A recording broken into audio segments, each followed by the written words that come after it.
बड़ी आज हम लोग अपने बिजनेस स्टडीज में चैप्टर नंबर 3 बिजनेस इन्वायरमेंट में नए टॉपिक करने जा रहे हैं, न्यू इकोनॉमिक पॉलिसी। ओके, इससे पहले हम लोगों ने बिजनेस इन्वायरमेंट क्या होते हैं ये समझा है, उसके क्या इम्पोर्टेंस है, क्या फीचर्स हैं, कौन कौन से इसके डायमेंशंस है ये समझा है ना। आज हम लोग न्यू इकोनॉमिक पॉलिसी करने वाले हैं। ओके, देखिए न्यू इकोनॉमिक पॉलिसी 1991, ये जो ईयर है 1991 वो इंडियन इकोनॉमी में एक माइलस्टोन की तरह है, जिसने इंडियन इकोनॉमी के विज़न को, डायरेक्शन को चेंज किया है। आपको याद होगा ना, हम लोग जब क्लास 10th में थे, इकोनॉमिक्स में एक चैप्टर पढ़ना था ग्लोबलाइजेशन, वहाँ पहली बार हम लोग इस वर्ड से इंट्रोड्यूस हुए थे आप लोग। ओके, ग्लोबलाइजेशन में हमने क्या देखा है कि दुनिया के सारे जो देश हैं उनके बीच में इकोनॉमिक और ट्रेड रिलेशन को प्रमोट करना है। पढ़े थे ना हम लोग, वहाँ पे भी हम लोगों ने इस चीज़ को देखा था कि आज़ादी के बाद, सिंस इंडिपेंडेंस या at the time of independence, आज़ादी के टाइम पे क्या था, इंडिया लैक्ड कैपिटल बहुत ज़्यादा नहीं थे, इसलिए फैक्ट्री सेटअप नहीं हो पाया। 70% of the population at that time were involved in farming, है ना। गवर्नमेंट के पास कैपिटल नहीं था, बहुत ही पुअर इंफ्रास्ट्रक्चर था। ऊपर से उस टाइम का जो पॉलिटिकल सिनेरियो था, वहाँ पे वर्ल्ड जो है दो ग्रुप में बटे हुए थे।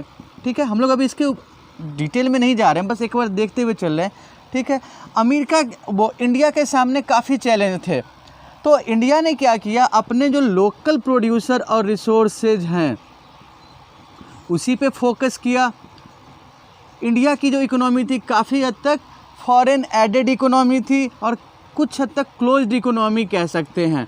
क्लोज्ड इकोनॉमी कहने का मतलब है कि जहाँ पे फॉरेन कंपनीज या फॉरेन इन्वेस्टर्स को आप चेक करते हैं, रेस्ट्रिक्ट करते हैं मार्केट में अपने होम मार्केट ऑफर करने से। ठीक है, तो इंडियन गवर्नमेंट ने कौन सा स्टेप लिया कि ज़्यादातर प्रोडक्शन इंडियन गवर्नमेंट खुद कर रही थी। ठीक है, बहुत सारे सेक्टर इंडियन गवर्नमेंट के अंडर में थी और फॉरेन इन्वेस्टर्स को अलाउ नहीं किया गया। लेकिन 1991 में जब गवर्नमेंट रियलाइज करती है कि अब जो वर्ल्ड होने जा रहा है that is globalised and competitive world, है ना, तो गवर्नमेंट को ये लगता है कि अब इंडिया को कंपटीशन फेस करना चाहिए, जो ग्लोबल इकोनॉमिक कंपटीशन है उसको फेस करना चाहिए। इंडिया में टेक्नोलॉजिकल इम्प्रूवमेंट होनी चाहिए। अगर बाहर के फर्म्स आते हैं जिसको हम लोग MNCs बोलते हैं, तो उनके लिए भी क्या करना होगा, अब आपको अपना विंडो खोलना होगा ताकि MNC भी इंडिया में आए। इससे फ़ायदा क्या होगा, देखिए जॉब क्रिएशन होगा, प्रोडक्शन क्वालिटी, कंपटीशन से एक फ़ायदा ये भी है ना कि प्रोडक्शन की क्वालिटी बढ़ेगी, लोकल प्रोड्यूसर्स या लोकल और इंटरनेशनल प्रोड्यूसर्स के बीच इंटरेक्शन होगा। ठीक है, तो गवर्नमेंट ने इन सारे विजन के साथ अपने फंडामेंटल जो चेंजेस है पॉलिसी में, गवर्नमेंट की जो पॉलिसी थी उसमें कुछ फंडामेंटल चेंजेस किए। उसी चेंजेस को हम लोग कहते हैं new economic policy of 1991। Okay, बात समझ में आ रही है, बैकग्राउंड समझ में आ रहा है ना कि ये किस लिए हुआ है, यहाँ पे कौन कौन से चीज़ें की गई है वो हम देखते चलते हैं। इसका मेन मोटिव क्या था कि चेंज करना है इकोनॉमी को। ठीक है ना, to change the Indian economy, to change the Indian economy. कैसे चेंज करना है इंडियन इकोनॉमी को, ठीक है, तो इंडियन इकोनॉमी को चेंज करना है, फोकस किस पे करना है, सबसे पहले कि इंडियन इकोनॉमी सेल्फ रिलायंस हो, इंडियन इकोनॉमी के पास सेल्फ रिलायंस हो, आत्मनिर्भरता आए। ठीक है, और क्या क्या चीज़ें आनी चाहिए, इंडियन गवर्नमेंट जो है जिसने डेवलपमेंट के कौन से मॉडल पे फोकस किया, सोशलिज्म पे, socialist model of development. That means कि ना कोई इकोनॉमिक गैप रहे, ना ही सोशल गैप रहे, जो डेवलपमेंट है उसका डिस्ट्रीब्यूशन फेयर होना चाहिए, इंडिया ने ये फोकस किया था। ठीक है, लेकिन अब ये रियलाइज कर रहे हैं कि गवर्नमेंट के अंडर बहुत सारे सेक्टर हैं और गवर्नमेंट एक बिजनेस ऑर्गेनाइजेशन की तरह, एक इंटरप्राइज की तरह प्रोफेशनल नहीं हो सकती है, क्योंकि इसके ऊपर और भी सारे काम हैं। तो ये एक इंटरप्राइज की तरह ज़्यादा प्रोफेशनल नहीं हो सकती है। तो क्या किया जाना चाहिए, गवर्नमेंट के अंडर जो सेक्टर्स हैं उसको ओपन किए जाने चाहिए। ठीक है, तो पहले जितनी इंडस्ट्री गवर्नमेंट के अंडर थी वहाँ से रिस्ट्रिक्शन हटाए गए। सिर्फ 6 इंडस्ट्रीज ऐसे थे जो गवर्नमेंट के अंडर में थे, बाकी ओपन किए गए। ठीक है, 6 इंडस्ट्री ऐसे थे जिसके लिए लाइसेंसिंग मस्ट थी, वो गवर्नमेंट के अंडर आएंगे। जैसे हम ले सकते हैं एग्जांपल, एटॉमिक एनर्जी से रिलेटेड हो गए, डिफेंस से रिलेटेड हो गए, केमिकल से रिलेटेड हो गए। ठीक है, तो वैसे जो इम्पोर्टेंट इंडस्ट्रीज थे वो गवर्नमेंट के अंदर रखे गए। क्लियर है। अब हम लोग देखते हैं कि इस इकोनॉमिक पॉलिसी में कौन कौन से स्टेप्स लिए गए हैं। ठीक है, देखते हैं एक बार steps taken in 1991 new economic policy. Which steps were taken? Steps taken in new economic policy.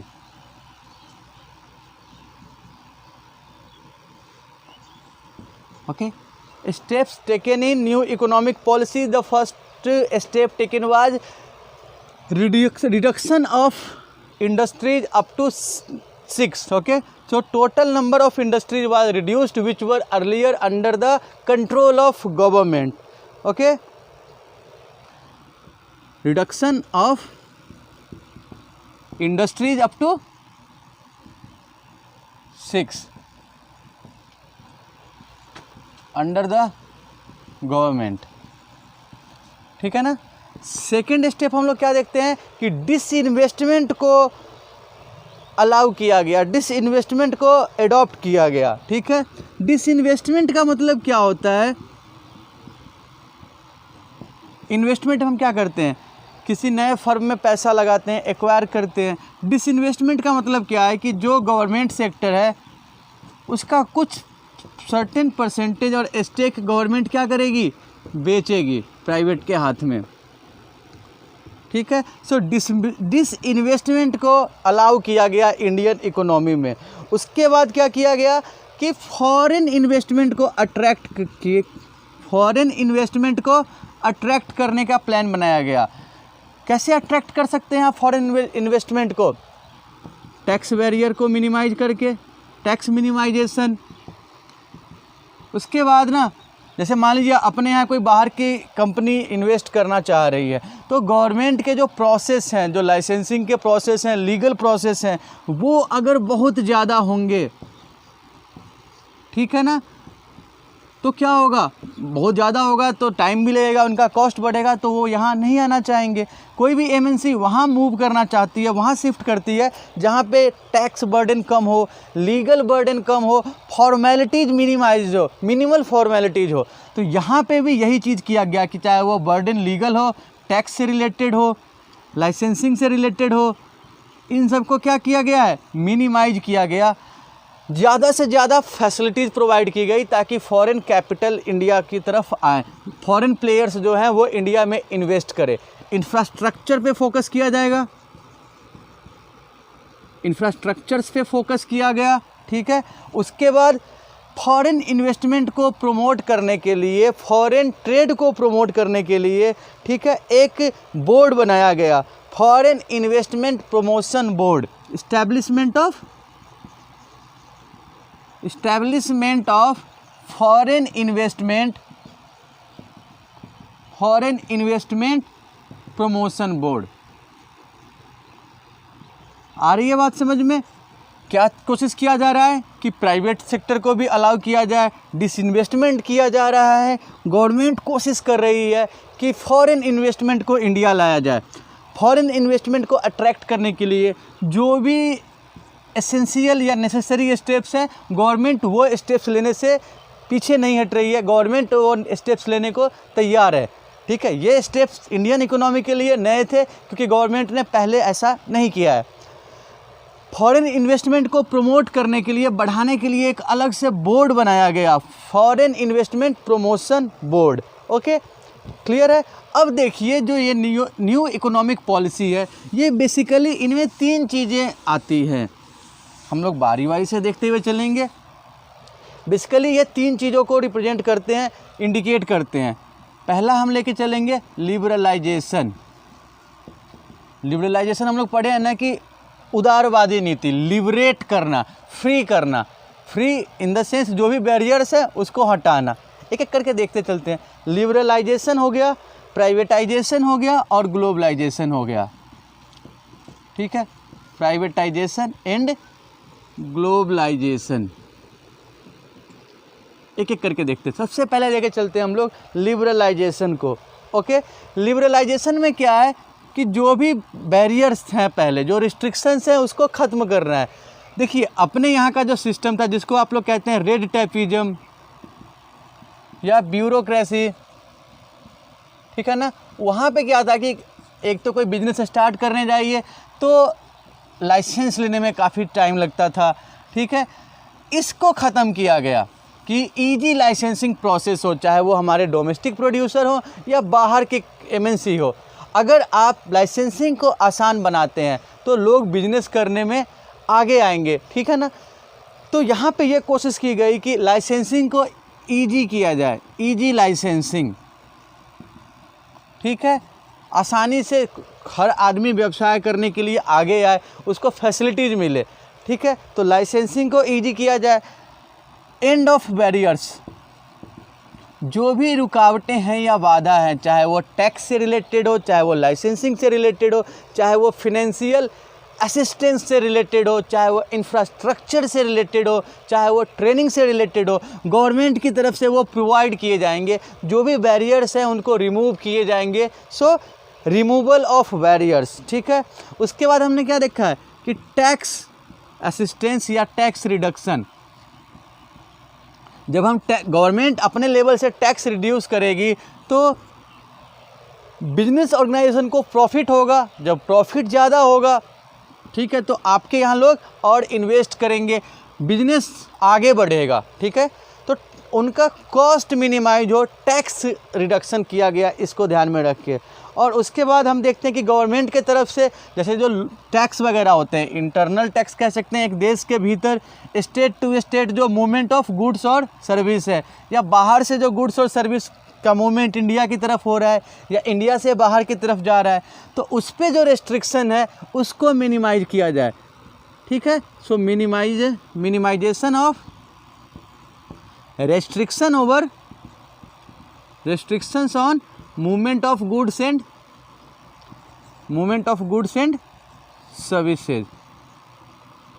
एक बार देखते चलते हैं लिबरलाइजेशन में क्या है। Easy licensing, end of barriers, tax reduction, minimization of restriction on movement of goods and services, financial assistance या easy loan कह सकते हैं आप इसको। ओके, अब देखते हैं प्राइवेटाइजेशन क्या होता है। प्राइवेटाइजेशन में हम लोग देखते हैं, प्राइवेटाइजेशन का मतलब हो गया वो सेक्टर जो पहले गवर्नमेंट के अंडर में थे वहाँ पे वेंचर करने के लिए प्राइवेट सेक्टर को अलाउ करना। ठीक है, so allowing private sectors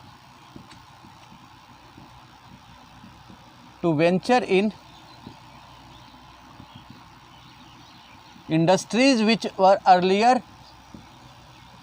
which were earlier under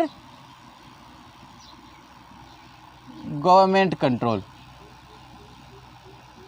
ठीक है ना,